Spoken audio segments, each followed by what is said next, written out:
Hi guys, हामी चाहिँ आज गोदावरी जान लाग्यो। मेरो साथीहरू यता हुनुहुन्छ, सुस्मिता गीता दिदी हुनुहुन्छ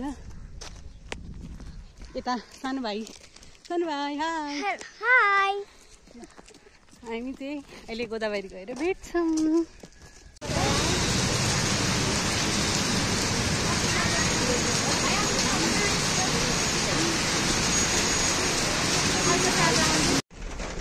हाई गाइज, हामी चाहिँ गोदावरी जान भनेर हिँडेको थियौँ। अनि चोकमा निस्केपछि यति ठुलो पानी पऱ्यो कि हामी चोकमा बस्दा गऱ्यो। फेरि चोकबाट ट्याक्सी चढेर घर फर्किँदैछौँ।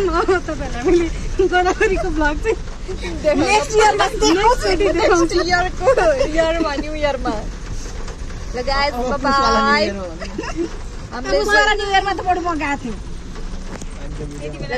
आजको ब्लग चाहिँ यहीँनिर बन्द हुन्छ ल।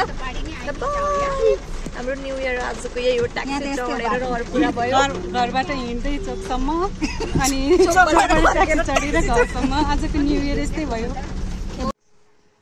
हामी चाहिँ घुम्न जान नपाए पनि आज हामीले केक ल्याएर यहाँ केक काट्न लागिरहेछौँ। नयाँ वर्षको उसमा ह्याप्पी न्यू इयर लेखेको cake.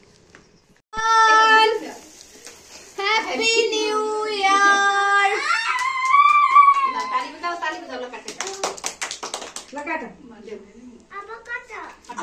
Kata Happy New Year kata. Oh yes. Happy New Year. Happy birthday to you. कसको happy birthday कृषु? नयाँ वर्षको भन्दै। किसानको जडियाको बर्थडे हुन्छ। अब खाना पर्छ। सबभन्दा पहिला कृषुले खान्छ ल। ल कृषु खाऊ। चम्चु देऊ लाई। चम्चाहरु देऊ। ल ह्यापी न्यू इयर भन्नु ल। Happy new year.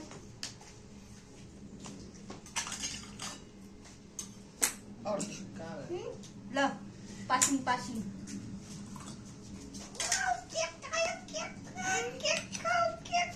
ल किसान खै अनि मिठो छ। कति फेर ठिक्क टाइममा उठेको। अनि ल पासिङ चम्चा चाहिँदैन।